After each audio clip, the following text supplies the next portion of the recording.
Assalamualaikum warahmatullahi wabarakatuh. Selamat malam dan senang sekali bertemu dengan teman-teman semua, dengan pendengar setia dialektika. Malam ini kita akan menjelaskan sebenarnya bagian awal mestinya ketika kita menjelaskan tentang kewajiban presiden, tugas presiden, dan hal-hal yang menyebabkan presiden itu bisa diberhentikan atau misalnya diminta mundur atau impeachment. Tapi rupanya saya ada ketinggalan karena begini, waktu penjelasan mulai dari tugas presiden yang efektifnya 7 tugas dan kewajiban, dan kemudian ada 7 pula penyebab yang memungkinkan presiden jika melanggar ke-7 tugas dan kewajiban itu memungkinkannya untuk dijatuhkan. Saya jelaskan waktu itu bagian awal, dan pada bagian berikutnya misalnya saya jelaskan tentang 7 hal yang menyebabkan presiden kalau melanggar tugas dan kewajibannya itu bisa dijatuhkan atau misalnya dimundurkan atau di impeachment. Teman-teman sekalian, saya mau menjelaskan itu yang nomor 1 itu adalah tentang korupsi, dan korupsi itu justru sedikit agak panjang mungkin waktu itu saya kemukakan, dan yang kedua sebenarnya adalah penyalahgunaan kekuasaan. Dan penyalahgunaan kekuasaan itu memang sudah divideokan, tetapi yang tertinggal atau terlupakan adalah bagian yang penting atau penyebab pertama sebenarnya yang menimbulkan, sering sekali yang menimbulkan presiden atau kepala negara itu dijatuhkan atau di impeachment itu karena korupsi.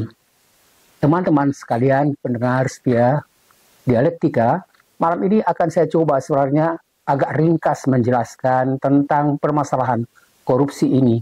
Sebenarnya saya siapkan ternyata terlalu panjang karena saya mencoba untuk menelusuri tentang permasalahan korupsi ini mulai dari sejarah munculnya, mulai misalnya dari Mesir kuno. Kemudian misalnya Mesir kuno itu sebenarnya pelaksanaan atau korupsi yang sudah dilakukan sejak lama. Jadi ribuan tahun sebelum Masehi itu sudah ada apa yang kita sebut dengan penyalahgunaan kekuasaan. Dan itu ada tertulis di dalam beberapa papirus yang menjelaskan tentang korupsi itu. Dan yang kedua, misalnya ada di Babilonia, yang kenal sekali, ada aturan yang menentukan, yang menjelaskan tentang dampak dari korupsi itu dalam satu kode yang disebut dengan kode Hammurabi. Dan ini sudah berasal dari 1754 sebelum Masehi, teman-teman sekalian. Jadi sudah cukup lama, tapi kita tidak menjelaskan itu di sini. Dan yang berikutnya adalah pada Yunani kuno. Pada masa Yunani kuno ini sebenarnya memang sudah ada pembahasan tentang korupsi itu, terutama sekali dari salah seorang sebenarnya ilmuwan atau filsuf besar, Aristoteles. Jadi misalnya pada pemikiran ada buku yang dia tulis misalnya tentang politics atau politika, yang mengatakan bahwa korupsi itu sebenarnya merupakan satu kesalahan utama. Dan dia mengatakan bahwa korupsi itu sebenarnya bisa menimbulkan masalah-masalah bagi negara, masalah ekonomi, juga misalnya menimbulkan kesejahteraan masyarakat, dan lain-lain. Dia jelaskan itu. Dan kemudian yang berikutnya, selain Yunani kuno, ada juga misalnya pada Romawi kuno. Teman-teman sekalian, pada Romawi kuno ini, korupsi itu sangat merajalela. Teman-teman sekalian, salah satu contoh yang terkenal sebenarnya adalah tokoh yang namanya Verres, seorang gubernur di Provinsi Sicilia yang diadili karena berbagai tindakan korupsi yang dilakukannya. Jadi ini adalah sejarah mungkin yang awal kita temukan pada jauh sebelum Masehi, adanya misalnya seorang gubernur Provinsi Sicilia yang diadili karena melakukan tindakan korupsi. Yang berikutnya ini yang sebenarnya agak penting kita jelaskan di sini, yaitu Tiongkok. Ingat Tiongkok, dan sering sekali sekarang dikatakan yang lebih tepat ya dikatakan Tiongkok, dan kurang setuju sekali misalnya pemerintah Tiongkok itu disebut sebagai Cina. Teman-teman sekalian, di Tiongkok kuno itu sebenarnya selama dinasti Qing dan Han itu ya ratusan tahun sebelum Masehi, itu korupsi juga menjadi masalah yang serius. Dan masalah itu ternyata sampai misalnya pada pemerintahan komunis itu juga terjadi korupsi, dan sangat dianggap itu menimbulkan masalah besar sebenarnya bagi Cina, bagi Tiongkok selama ribuan tahun. Teman-teman sekalian, jadi ada misalnya pada Tiongkok ya, dan kemudian ada pada India kuno, tapi kita membahas tentang khusus, misalnya agak khusus ini pada Tiongkok. Karena ada yang menarik pada pemerintahan Tiongkok sekarang sejak Xi Jinping, yaitu ada hukuman mati yang dinyatakan sebagai resmi diterima sebagai hukum yang berlaku di Cina, dan ini adalah sebagai upaya untuk bisa menghilangkan korupsi yang terus berjalan sejak masa sebelum Yunani, sebelum Masehi, sampai misalnya era yang kita sebut tadi pemerintahan komunis.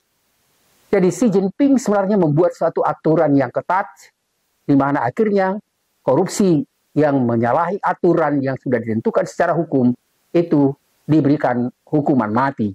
Jadi ini sebenarnya salah satu hal yang menurut saya penting sekali kita bicarakan, karena memang ini menjadi problem sebenarnya bukan hanya misalnya untuk Indonesia atau negara-negara lain, tapi juga ini menjadi problem besar antara menerima hukuman mati itu bagi koruptor atau misalnya tidak menerimanya, dan itu nanti akan kita coba jelaskan sebenarnya mengapa dianggap misalnya hal itu diterima dan mengapa juga misalnya tidak diterima.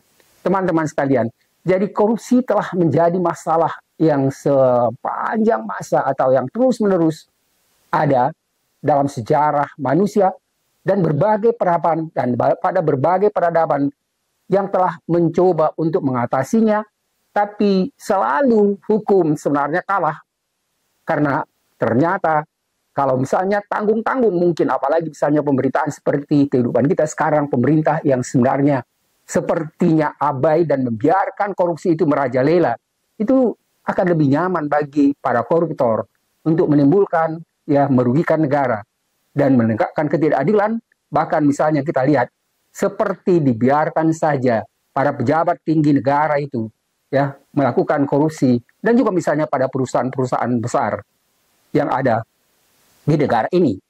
Jadi teman-teman sekalian, korupsi sebenarnya sudah ada seperti katakan tadi sejak ribuan tahun yang lalu, dan termasuk di Cina. Dan kemudian tadi sudah kita katakan bahwa ada satu peraturan yang sangat menarik sekarang yang banyak sekali dibicarakan orang sebenarnya, ketika Xi Jinping menyatakan bahwa diberikan hukuman mati pada seseorang melakukan korupsi dengan batas-batas atau ketentuan yang sudah ditentukan. Teman-teman sekalian, sebenarnya Xi Jinping berhasil dengan aturan atau peraturan hukuman mati bagi para koruptor, karena sejak tahun 1970 sebenarnya sudah kita lihat bahwa korupsi itu boleh dikatakan hampir hilang, dan itu sebenarnya dianggap salah satu yang menyebabkan perkembangan ekonomi yang sangat luar biasa di Cina. Dan sekarang ini dianggap Cina itu adalah salah satu negara kuat ekonominya, dan termasuk mungkin banyak sekali memberikan misalnya bantuan ke beberapa negara termasuk Indonesia. Walaupun ini juga masih banyak menjadi permasalahan, karena sering sekali katanya bantuan-bantuan yang diberikan oleh Cina itu justru akhirnya menjerat negara yang diberi bantuan itu, karena akhirnya akan menyerahkan beberapa bagian-bagian tertentu atau misalnya pelabuhan atau apa untuk Cina. Teman-teman sekalian, tadi kita jelaskan bahwa Cina memberikan sebenarnya pemberantasan korupsi yang sangat tegas, dan sejak itu tadi kita katakan bahwa kampanye anti korupsi besar-besaran yang dilakukan oleh berbagai pemerintahan, terutama sekali misalnya melalui pemerintahan Xi Jinping ini, maka pemberantasan korupsi itu diperketat dan memberikan hukuman mati bagi para koruptor. Teman-teman sekalian, apakah misalnya kita di Indonesia, terutama sekali misalnya masyarakat, mahasiswa, dan para ilmuwan, setuju atau tidak setuju dengan apa yang kita sebut tadi, hukuman mati ini? Karena ketidaksetujuan pada hukuman mati itu pun sebenarnya bukan karena karena dianggap berat, bukan itu alasannya, tapi itu lebih pada alasan tentang hak azazi manusia. Teman-teman sekalian, nanti kita coba jelaskan itu, mengapa dianggap sebagai hal yang merintangi persetujuan terhadap hukuman mati pada koruptor itu, karena alasan hak asasi manusia. Teman-teman sekalian, sekarang kita lebih lanjutkan lagi. Jadi hukuman mati sebenarnya dibenarkan secara hukum untuk memutuskan mata rantai korupsi yang sudah berjalan sejak lama. Dan selalu kita lihat, apalagi di Indonesia, korupsi itu justru sekarang pada periode Jokowi ini justru sebenarnya merajalela. Itu makanya tadi sempat saya tanyakan, bagaimana pertimbangan kita atau teman-teman misalnya tentang korupsi itu, apakah misalnya memang kita bisa terima atau tidak.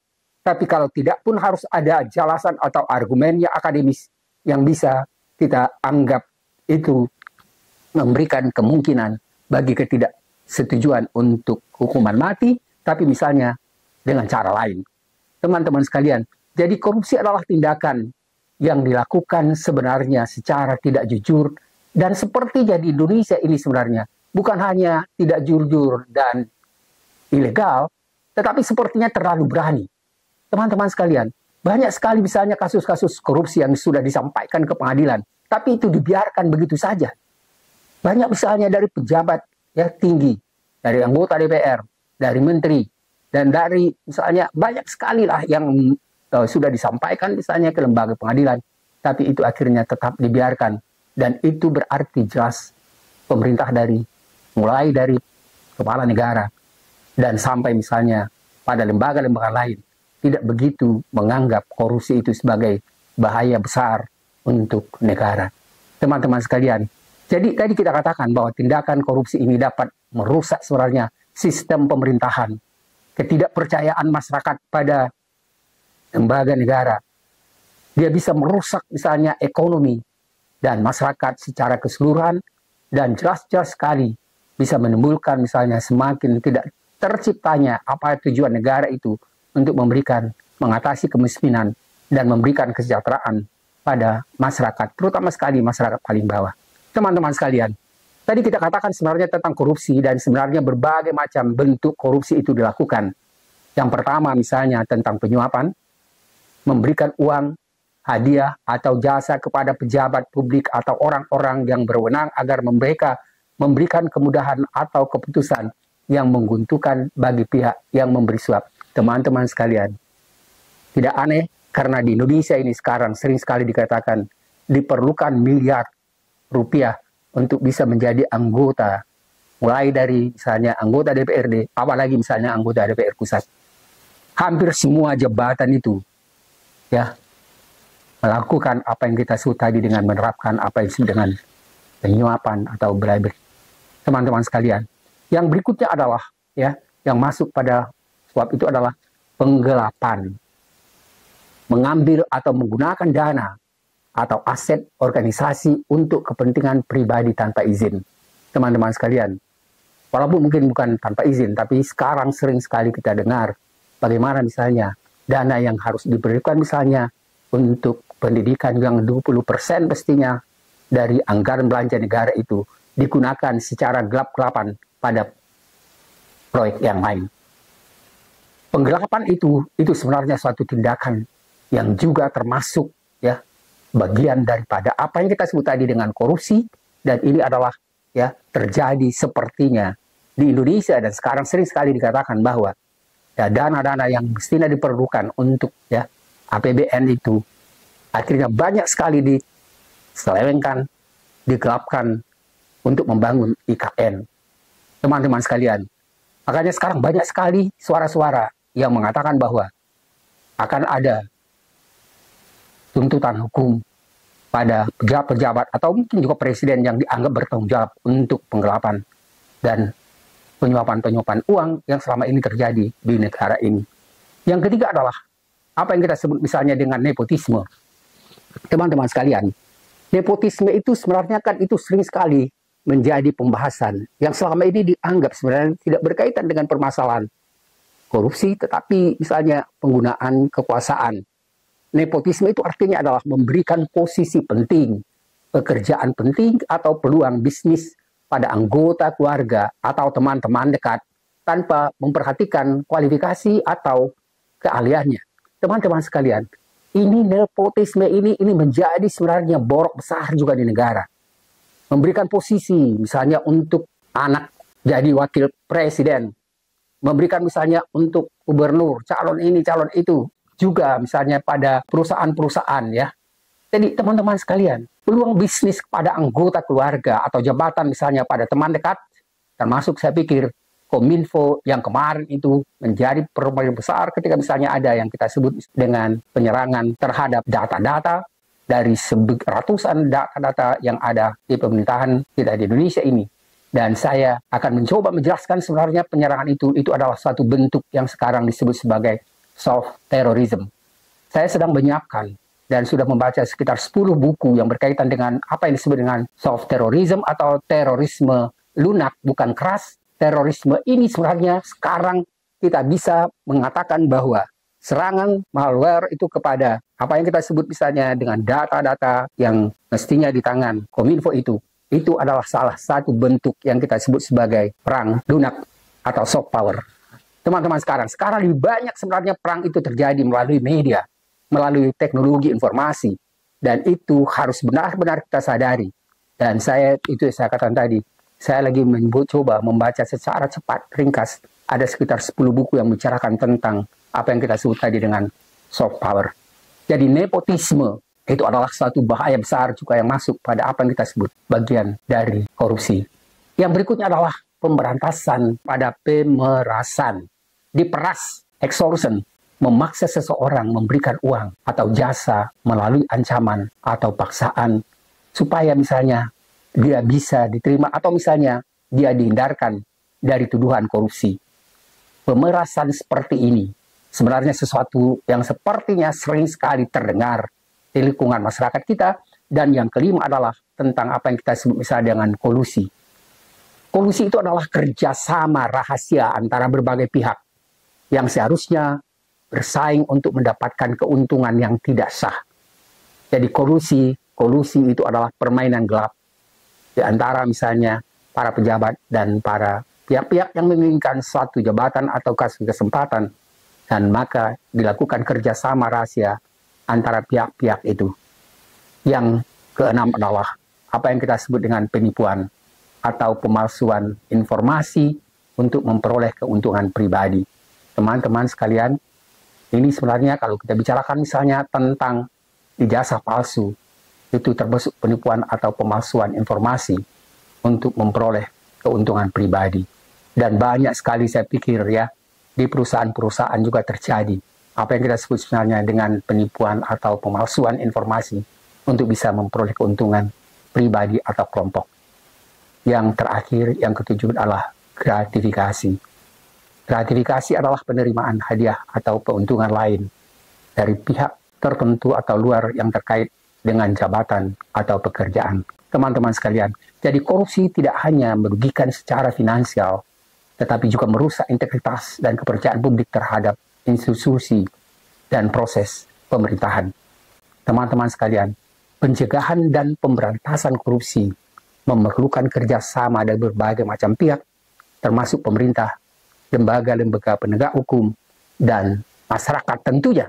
Tapi yang saya herankan sebenarnya adalah kita lihat seperti lembaga-lembaga penegak hukum itu kurang semangat untuk bisa melakukan upaya untuk mengatasi korupsi ini. Dan hanya ada sebagian kecil saja. Tapi universitas dan pasti ribuan sebenarnya ahli hukum di situ umumnya diam.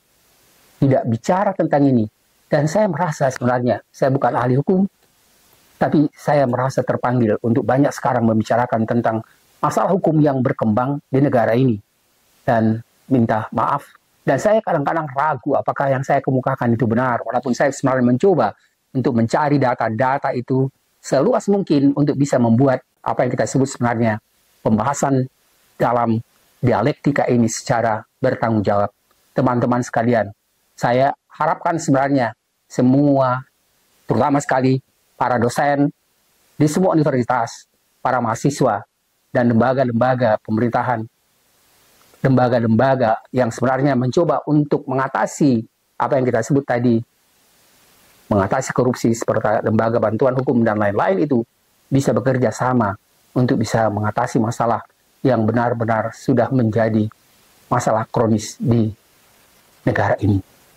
Terima kasih atas perhatian teman-teman sekalian.